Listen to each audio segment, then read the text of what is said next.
nos levantamos y vamos a leer en reverencia la palabra de Dios. Esto está en Tito, capítulo 3, la carta del apóstol Pablo a Tito, y empieza el versículo 4, y leemos todos. Pero cuando se manifestó la bondad de Dios, nuestro Salvador, y su amor para con nosotros, nos salvó, no por obras de justicia que nosotros hubiéramos hecho, sino por su misericordia, por el lavamiento de la regeneración y por la renovación en el Espíritu Santo, el cual derramó en nosotros abundantemente por nuestro Señor Jesucristo, nuestro Salvador, para que justificados por su gracia viniésemos a ser herederos conforme a la esperanza de la vida eterna. El Señor bendiga su palabra. No se siente todavía. Le recordamos que usted puede encontrar estos mensajes y otros de este servidor y otros y los estudios también en www.lumbrerabiblica.com, pero lo más fácil es YouTube. Usted coloque allí Iglesia Bautista Lumbrera y se suscribe a la campanita, no tanto para que nosotros sentirnos bien, hay otro más que se anexó, sino que hemos descubierto y sabemos que si usted le da like y está formado allí, más gente va a ver y va a brotar, va a salir, va a pop up, para que otros puedan ver y puedan también tener el conocimiento de la palabra de Dios o la verdad de Dios y puedan oír la predicación del Evangelio. Así que mientras más lo vean, más otros van a ver que usted ve o que hay gente que le da clic a la iglesia en su página web. También por Facebook, usted puede buscar Iglesia Bautista Lumbrera por Facebook y allí puede también ver las predicaciones. Quisiera tener una lectura en el Salmo 55. Usted busque su Biblia, por favor. Salmo 55. No. Salmo 55. Dice así la palabra de Dios. Al músico principal en Egillot, masquil de David. Esta palabra masquil quiere decir instrucción. Escucha, oh Dios, mi oración, y no te escondas de mi súplica. Está atento y respóndeme. Clamo en mi oración y me conmuevo. A causa de la voz del enemigo, por la opresión del impío, porque sobre mí echaron iniquidad y con furor me persiguen. Mi corazón está dolorido dentro de mí y terrores de muerte sobre mí han caído. Temor y temblor vinieron sobre mí, y terror me ha cubierto. Y dije, ¿quién me diese alas como de paloma? Volaría yo y descansaría. Ciertamente huiría lejos, moraría en el desierto, me apresuraría a escapar del viento borrascoso de la tempestad.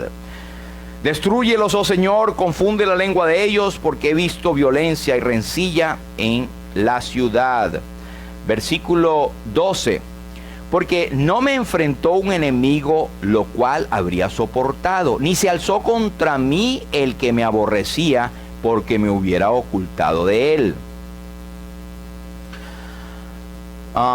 Sino tú, hombre, al parecer íntimo mío, mi guía y mi familiar, que juntos comunicábamos dulcemente los secretos y andábamos en amistad en la casa de Dios.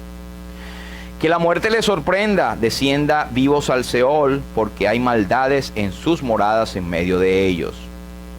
Versículo 16. En cuanto a mí, a Dios clamaré y Jehová me salvará.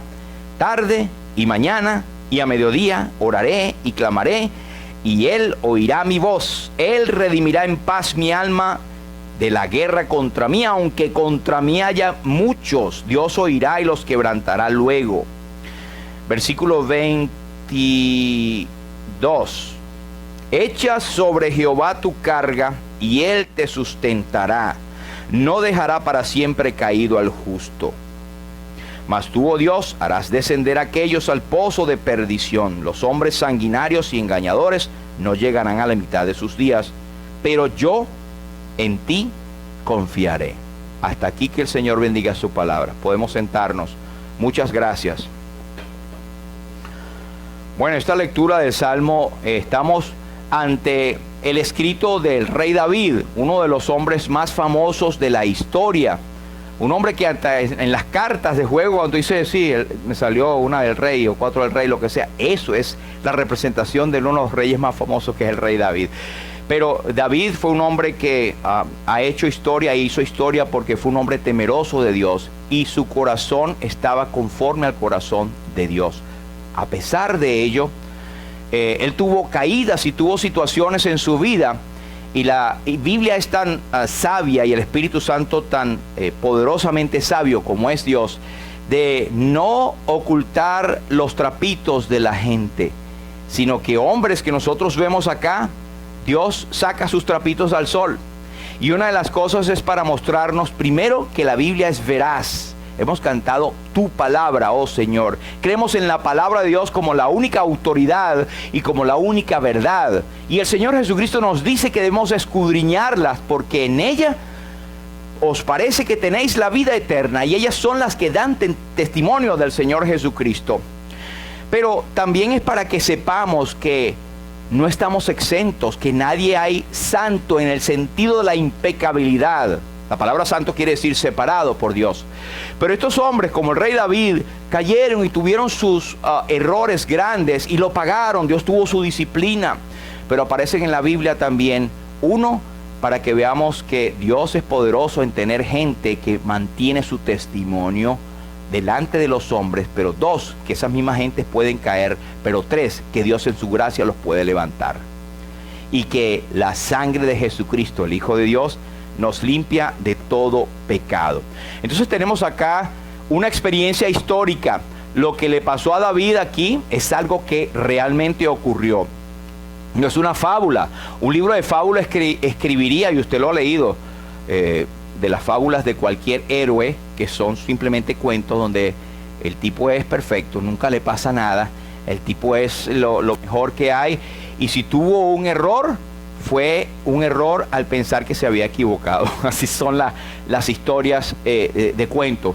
Pero tenemos una experiencia histórica, una angustia tremenda que David está presentando en este salmo. Una cosa buena es que él buscaba la palabra de Dios y quería exponer delante de Dios su situación. Muchas veces nosotros estamos angustiados y queremos taparnos, queremos ocultarnos, queremos irnos para el desierto, queremos escapar de todo. ¿No les ha pasado? Me provoca es volar, desaparecerme. ¿No les ha pasado eso? Esos son primeros síntomas de una angustia importante. Pues esta angustia profunda la vemos en el versículo 1, el versículo 4, el versículo 5. Usted después lo puede leer con más calma, pero él dice, fíjense lo que dice el versículo 1. Escucha, oh Dios, mi oración. No te escondas de mi súplica. Estás atento y respóndeme. Aquí hay una repetición, un paralelismo de 4 frases para hacer más énfasis en que era una angustia profunda. Usted tiene allí, escucha, número 1. Tiene, no te escondas, número 2. Tiene, está atento, número 3. Y número 4, respóndeme. Es una insistencia, es dicho en hebreo, un paralelismo de 4 que hace énfasis en un sentimiento muy profundo. ¿Te has sentido tú alguna vez así? ¿Has tenido esa angustia tremenda, donde situaciones que parecen no se pueden resolver y clamas al Señor, Señor, escúchame? Y Él dice, escucha mi oración. Él estaba orando. Él decía, escucha mi súplica. Él en la oración estaba suplicando, que es una intensidad mayor que una simple oración. Luego está atento y responde, es clamor y conmoción. Él estaba conmovido. Eso es un momento en que David estaba en una situación bastante fuerte, ¿verdad? ¿Qué puede haber pasado? Pues no lo sabemos con certitud, pero sí tiene una explicación histórica. Unos piensan que es la nación de Israel en el post-exilio, como le pasó en el Salmo 42 que lo citamos. La gente estaba en el exilio, ¿verdad? Y habían visto gente que le habían traicionado y es como un clamor de la nación. Pero otros piensan, y yo humildemente me agarro, me pongo en la colita con ellos, es que fue una experiencia en la vida del rey David, que pueden ser una cuando el rey Saúl le estaba persiguiendo. Una vez estaban en la cueva del collado de Aquila, y el rey Saúl estaba persiguiendo con 3,000 soldados, y él estaba con 600 hombres que eran bien valientes. 600 contra 3,000, saque la cuenta.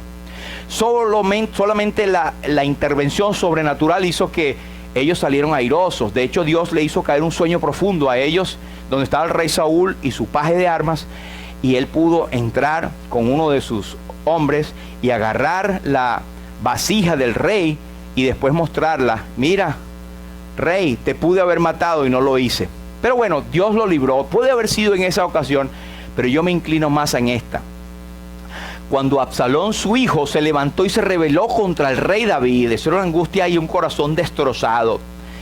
Y él tenía un hombre que se llamaba Ahitofel, que usted lo puede buscar en 2 Samuel, capítulo 15, también puede buscarlo en 1 Samuel 26. Ahitofel era el consejero favorito del rey, en confianza, iban a adorar juntos, eran panas, como decíamos, eran unidos, era el bari, el que le decía las cosas de parte del Señor, y tenía una estrategia tremenda ese hombre. Pues ese hombre se le volteó y lo traicionó. Después nosotros veremos, y lo hemos dicho otra ocasión, algunas de las razones por las cuales Ahitofel le traicionó. Pero la cosa es que lo traicionó y eso le dolió mucho más. Y él dice en el versículo 12, no me afrentó un enemigo, lo cual habría soportado, ni se alzó contra mí el que me aborrecía, sino un hombre íntimo mío, mi guía, mi familiar. Versículo 14, juntos comunicamos dulcemente los secretos, andamos en amistad con Dios. Una traición tremenda. Todos hemos sido traicionados alguna vez por amistad y algún tipo de traición. La gente hoy en día no guarda las palabras y tú te sientes de verdad bastante herido por eso. Esta es la situación de David. Yo creo que fue esa, humildemente pienso. Entonces él explica en el versículo 3 la angustia, que es que el enemigo le estaba buscando no solamente por la voz. Él oía la voz del enemigo, pero también sentía la opresión del impío. Y en el versículo 3 también dice que echaron iniquidad y le perseguían con furor. Entonces habían acciones concretas. Uno era la voz. Usted oía la voz, es como un perro que empieza a ladrarle. Usted lo ve y ya empieza el corazón, tutum, tutum, por ahí viene un perro. Hasta que usted escucha, ay muchacho, ya estoy listo, me agarro. Pero hasta ahí, si no le pasa nada, fue puro solamente un sonido, una situación, ¿verdad? Y usted entró en pánico. Eso ocurre. Pero usted dice, no, ese es un perro que ladra, no muerde.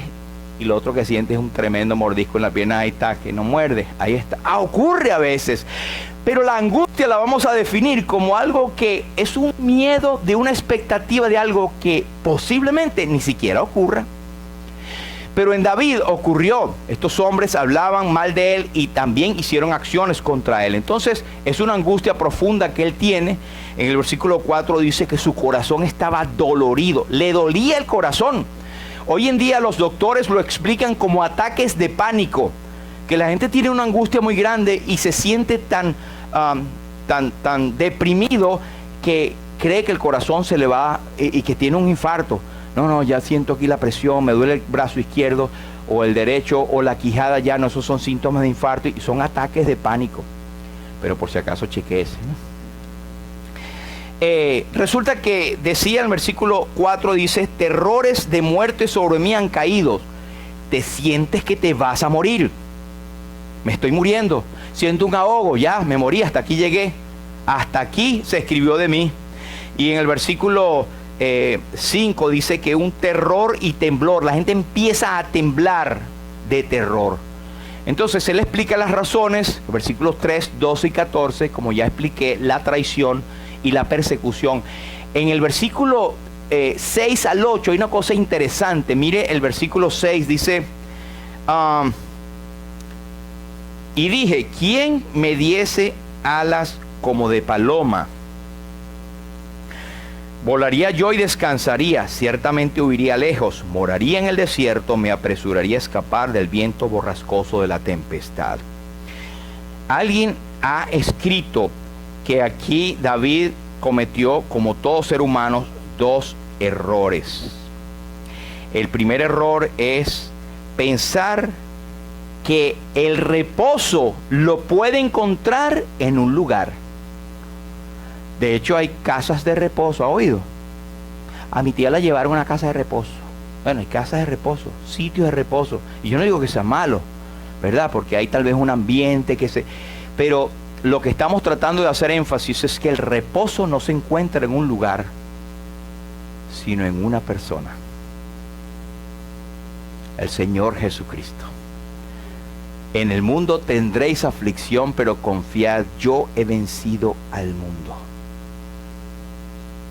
Venid a mí todos los que estáis trabajados y cargados, y cuando vengan a la iglesia, yo los haré descansar. No, yo los haré descansar. Es una persona, es una presencia la que te da el reposo. Entonces David, como todo ser humano, y está puesto ahí para que veamos, el reposo no se encuentra que tú te pierdas para el desierto, te vaya, sino que tienes que enfrentar a tus gorilas, enfrentar a tus monstruos, que hizo la nación de Israel cuando estaban ahí frente al gigante. Pues muchos no querían ni acercarse, y si por ellos fueran, querían huir por la izquierda, como quien dice. Pero en el nombre del Señor, el de Jehová de los ejércitos, David lo enfrentó al gigante. Pero el otro error es que el reposo se encuentra lejos del dolor. O sea, yo estoy sintiendo dolor en esta, bueno, me voy. O sea, tengo que alejarme del dolor. Y no me malentienda, los médicos dicen que por supuesto tienes que alejarte de la fuente que te causa dolor. Pero lo que quiero decir es que un creyente no debería de empezar a huir de una situación que le está trayendo problemas. Puede ser una situación espiritual. Tiene que enfrentarla en el nombre de Jesús. Busque ayuda, busque consejería, busque la palabra de Dios, busque oración. La gran mayoría de todas estas cosas son causadas por síntomas o situaciones espirituales. Cosas que están ocultas o cosas que nosotros hicimos mal también. Tenemos que enfrentarla porque nos provoca ser como el avestruz. O sea que el avestruz meta la cabeza, ¿verdad? Debajo y se esconde y al cuerpo te arriba, que todo el mundo lo ve, ¿verdad?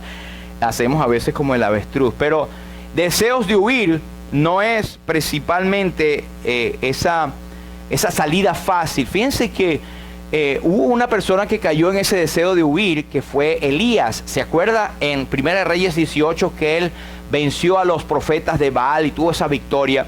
Y en el capítulo 19 de 1 Reyes le dijeron: mira, Jezabel te anda buscando para matarte. Ay, muchacho, temor y temblor vinieron sobre él. ¿Y qué hizo? En vez de pararse y decir, a nuestro criterio, a lo mejor nosotros hubiésemos huido pero lejos, pero en vez de pararse y decir, yo como combatí por la mano del Señor a estos profetas de Baal, yo voy a enfrentarla. Pues él salió corriendo y se fue, ¿sabe a dónde? No, primero antes de la cueva se fue al desierto. Se fue frente al monte de Horeb y por ahí se perdió. 40 días y 40 noches caminando. Y estaba tan cansado que se quedó dormido debajo de un enebro, de un árbol. Y el Señor vino y le despertó y le dijo: Elías, ¿qué haces aquí? Es decir, que la huida no fue dentro de la voluntad de Dios. Y Dios le pregunta: ¿qué haces aquí? Pero de ahí se fue, ¿para dónde? Para la cueva. Y en la cueva también ocurrió que Dios le dijo: Elías, ¿qué haces aquí? Sal y mira lo que pasa. Entonces Dios les mostró su presencia. Pero hay otro también que fue Jeremías, que en el capítulo 9 y versículo 2, él luchó, él dijo: tengo ganas de perderme al desierto, pero mi confianza está en ti, en el Señor. Jeremías hizo lo correcto. Lo que quiero decir, hermanos, es que si está pasando por angustia, por alguna situación, aprendamos de la palabra. Hay recursos en la palabra y nuestra primera opción no debe ser huir del problema, sino resolverlo. Debe ser enfrentarlo, debe ser darle un coto a esa situación. Versículos 9, 15 y 23, usted va a encontrar algo extraño que se llama imprecación. Imprecación es una palabra que no se usa mucho. Suena como dominguera, ¿verdad? Hoy es domingo, por eso lo estamos usando. Imprecación es, según algunos, el acto de desear mal a los demás, cosa que no se usa hoy en día ni debería. Sin embargo, no es exactamente así. Fíjense que lo que el salmista dice no es más que repetir lo que Dios va a hacer con los impíos y con los que se apartan de su voluntad y con los que hacen mal. ¿Sí me explico? La imprecación casi nunca está asociada a que, Señor, mátalos ahí porque me están echando cosas a mí encima. Sino es porque, Señor, están desviándose de tu palabra, porque no temen a Dios. Mira el versículo 19, dice, Dios oirá y los quebrantará luego. Y dice, por cuanto no cambian ni temen a Dios. No es que me están dañando a mí. La imprecación es entonces la repetición de lo que Dios tiene establecido para los desobedientes. Y busca reivindicar el nombre de Dios. Sin embargo, la Biblia, en el Nuevo Testamento, no vemos ninguna insinuación de que nosotros debemos orar, Señor, que lo agarre, que lo pase por encima de un tren, que lo parta un rayo. Eso es pecado. El Señor dijo, amad a vuestros enemigos. Oísteis que fue dicho en la antigüedad, ojo por ojo y diente por diente, mas yo os digo, amad a vuestros enemigos.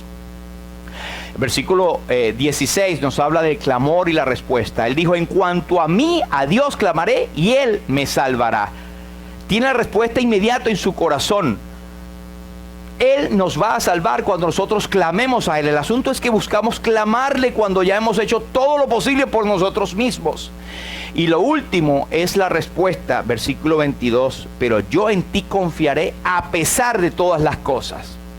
Ese es el contexto histórico de lo que le pasó a David y por lo cual podemos aprender muchísimo de esto y hay muchísimo más en este salmo. Pero la ansiedad se define como una emoción que surge cuando una persona se siente en peligro, sea real o imaginaria. Esto está ocurriendo y no porque lo persigue un rey ni porque lo traicionaron. Mire, lo mismo que está pasando ahorita con la pandemia, la ansiedad en tiempos de cuarentena. Gente está desesperada, los suicidios han aumentado de una manera espectacular.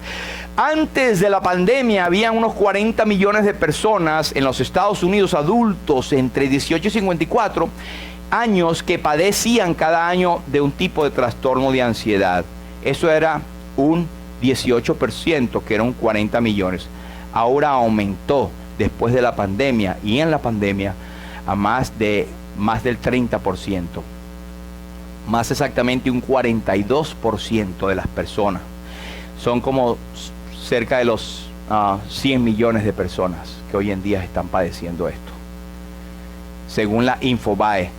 Y también según el Los Angeles Times, dice que las llamadas al Disaster Distress Helpline, que es una línea que puso el gobierno federal, que ofrece una terapia y respaldo emocional, subieron 335%.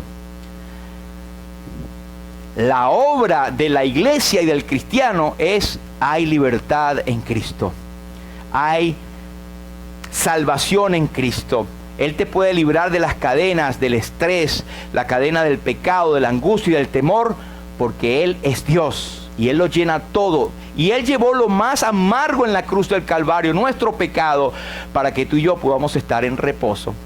Y Él derramó su sangre para limpiarnos nuestro pecado y fue sepultado y resucitó al tercer día conforme a las Escrituras. Pero los afanes de este siglo y engaño de las riquezas y las codicias de otras cosas entran y ahogan la palabra. Lo cito en Marcos 4:19 para hacerles notar que esa palabra angustia, angiere, ahogar, está en la palabra en griego. Allí cuando el Señor habla de la semilla que cae en tierra, entonces viene lo otro y la ahoga.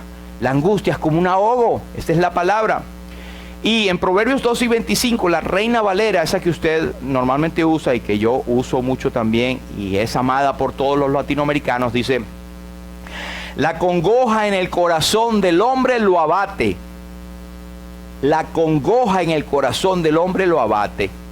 Pero lo dice en la Nueva Biblia de las Américas, dice: la ansiedad en el corazón del hombre lo deprime. Entonces es la misma palabra, congoja, ansiedad.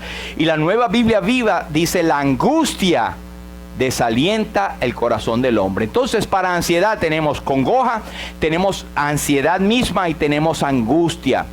Y lo que causa de eso es abatimiento o abatimiento, causa depresión, la gente se deprime y causa también desaliento. Todo esto lo puede hacer la angustia.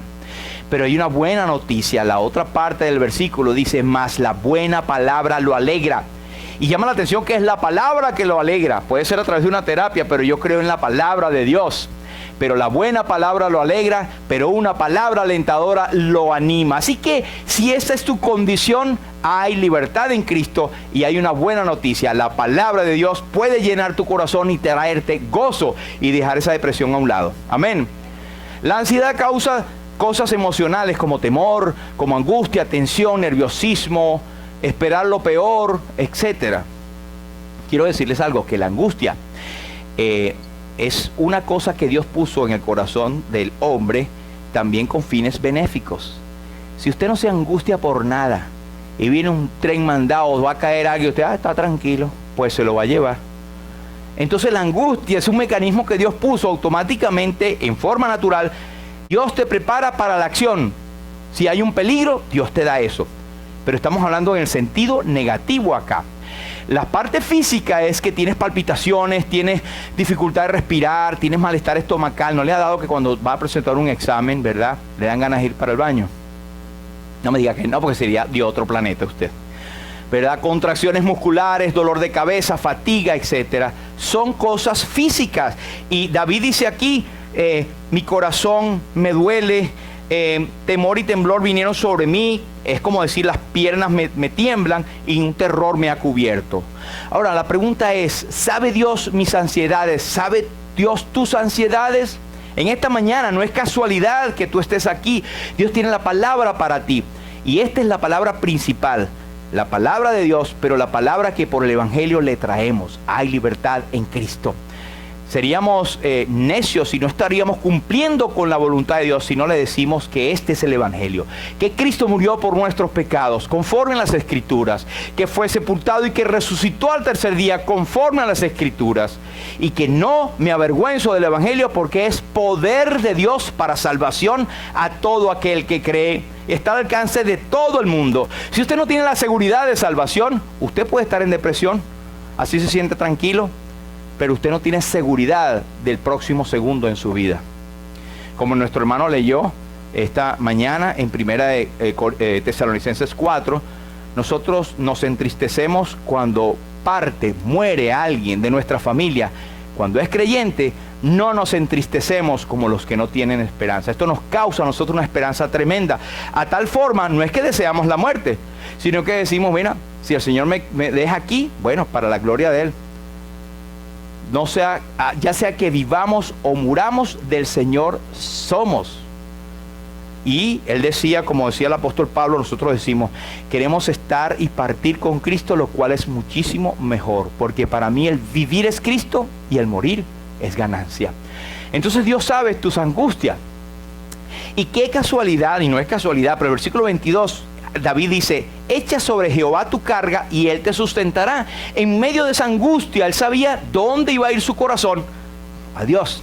Y la palabra echar es la acción de agacharse, agarrarlo, ponerle fuerza y lanzarlo. Echar es lanzar, es tirar, es arrojar. Quiere decir que indica una acción de fuerza.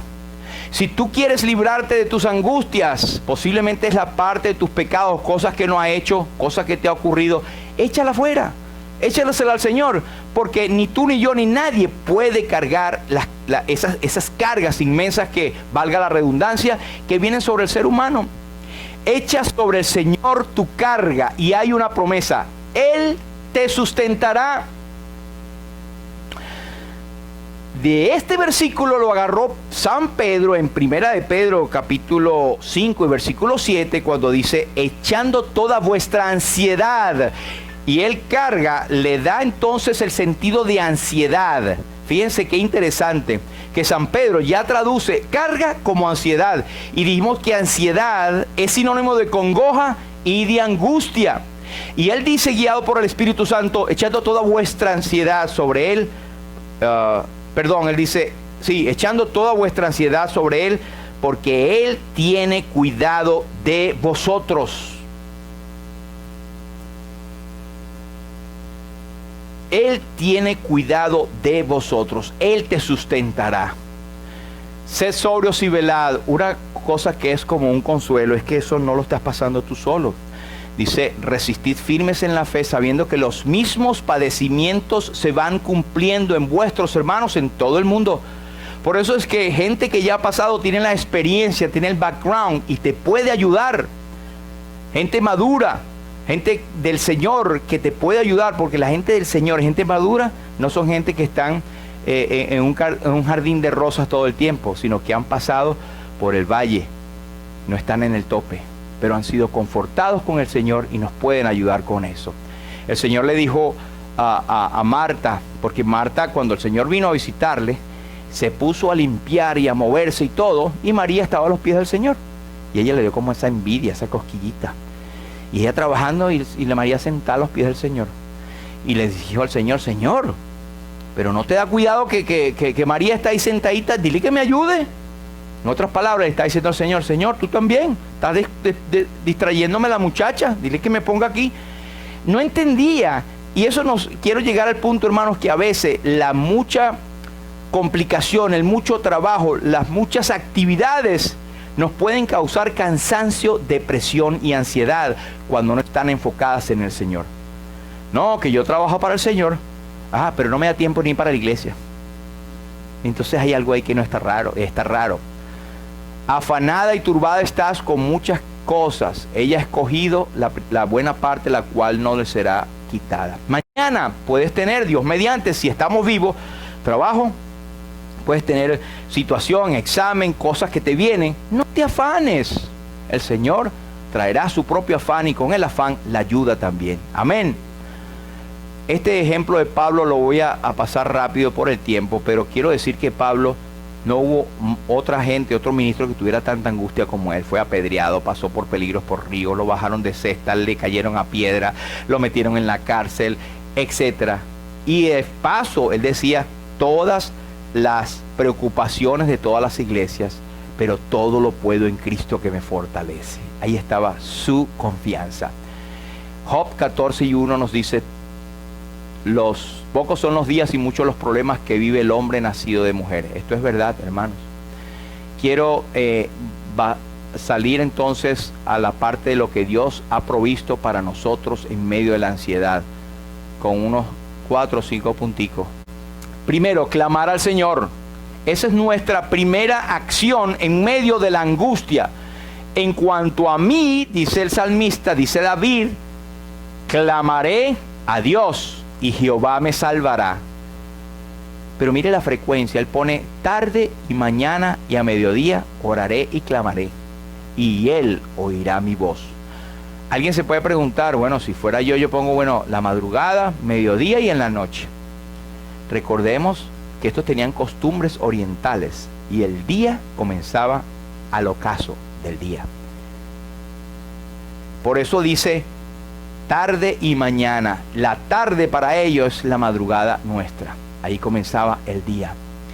2, confiar en que Él oye. Todo lo que pidieres al Padre en mi nombre, yo lo haré. El Señor escucha la oración. El Señor responde la oración. Hay que acercarse a Él. Si no eres creyente, no tienes a Cristo como Señor y Salvador, Dios te escucha. La Biblia dice: sabemos que Dios no escucha a los pecadores, pero si alguien hace su voluntad y es hacedor, oidor de Él, Él va a contestar. Hace su voluntad, a ese oye. No hay forma de nosotros acercarnos a Dios sino reconociendo nuestros pecados, que somos pecadores, que necesitamos a Cristo. Y dice que la voluntad de Dios es que nosotros podamos ser salvos y vengamos al conocimiento de la verdad. Clama a mí, yo te responderé y te mostraré cosas grandes y profundas que tú no conoces. 3, decir no a la angustia. La angustia te va a venir como un gigante, una sombra, y tú vas a decir: no me voy a angustiar. El Señor Jesucristo dijo esto: no se angustien, yo no les doy la paz como el mundo les da, no se turben, no tengan miedo. Hay varios no, y hay otros que son positivos. Confíen en Dios, confíen en mí, y la paz que yo le doy es una paz inigualable, que no puede ser igualada con nada, porque el Señor es el creador de la paz. Y hizo la paz por medio de su obra en la cruz del Calvario. Él herido fue por nuestras rebeliones y Él fue castigado por nuestra paz, para que hoy podamos disfrutarla. ¿Por qué no la quieres disfrutar? 4, recordar que Él lo sabe todo. Él sabe todo. El salmista decía, Señor, todavía no está la palabra en mi boca, cuando tú ya lo sabes. Tú conoces mi andar, mi pararme, mi levantarme. Tú conoces todo delante de mí. Reconoce y sepa usted que Dios sabe exactamente lo que estás pensando en este momento inclusive. Y 5, ser agradecidos. Fíjense que dice, por nada estéis angustiados, sino sean conocidas vuestras peticiones delante de Dios en toda oración y ruego. Y después dice, con acción de gracias. Antes de que la cosa se haga, dale gracias al Señor porque ya se hizo. Es llamar lo que no se ve como si existiese por la fe. Amén. Entonces, en resumen, tenemos que nosotros debemos, 1, clamar a Dios. 2, confiar en que Él nos escucha o nos oye. 3, decir no a la angustia. 4, recordar que todo lo sabe. Y 5, ser agradecidos. Hay un himno que dice, en mis angustias me ayuda Jesús, sobre mi alma derrama su luz. Todos los días consuelo me da, cada momento conmigo Él está. Voy ante el trono de gracia con fe, oye mi voz y mis lágrimas ve. Cristo Jesús en los cielos allí, cada momento se acuerda de mí. Cristo es mi roca, mi libertador, Él es mi escudo, mi gran defensor. En mi conflicto al Señor miraré, cada momento y salvado seré. Vamos a orar en este momento. Padre, queremos darte las gracias por tu palabra. Gracias porque tu palabra nos llena, tu palabra es verdad. Pero gracias porque en ella encontramos que Cristo nos puede dar vida eterna. Encontramos el amor tan grande que tú nos has dado a nosotros, Señor. Yo no sé, como humano, quiénes están aquí con una angustia. Pero sí sé que nosotros hemos pasado con angustia y tenemos ansiedades, Señor. Por eso yo soy el primero que me estoy levantado acá y con mi mano levantada diciendo, Señor, tengo angustia, tengo ansiedad, tengo congoja, dificultad, presión. Señor, ayúdame a entender cómo lanzarlo delante de ti, echar toda mi ansiedad sobre ti, porque tú tienes cuidado de mí. Amigo y hermano, yo te pido que te pongas de pie en este momento, como una demostración física de que la palabra de Dios ha llegado a tu corazón y las has entendido, y como una actitud humilde de que no puedes hacer nada con tu angustia, no puedes hacer nada con tus problemas. Echa sobre el Señor tu carga. Él te sustentará, echando toda tu ansiedad sobre Él, porque Él tiene cuidado de ti. ¿Quieres hacerlo verbal o quieres hacerlo silenciosamente? Pero yo levanto la mano, tú lo puedes hacer y dices, Señor, yo te doy gracias por tu palabra. Y te doy gracias, Señor, porque tú conoces mi corazón. No te puedo esconder nada. Mira mi angustia, mira mi problema, mira mi dificultad, mira mi familia, mira lo que tengo. Señor, en el nombre de Jesús, a veces tengo esos deseos de escaparme, de irme como una paloma volando. Señor, ayúdame a confiar en ti. En cuanto a mí, di eso. En cuanto a mí, a ti clamaré y tú me salvarás. Gracias porque tú me oirás. Gracias porque tú me sustentarás. Gracias porque echando toda vuestra ansiedad sobre Él, tú tienes cuidado de nosotros. Padre, gracias por Jesucristo. Gracias por su obra en la cruz. Gracias por la sangre derramada, su muerte y su poderosa resurrección. Porque Él llevó la angustia más allá de cualquier esquema mental que podamos jamás imaginarnos, por amor a nosotros. Gracias por la paz que me estás dando. Si aún no eres salvo, yo te pido que por favor digas en esta hora, si la palabra ha tocado tu corazón, que hables allí mismo con Dios y le digas, Señor,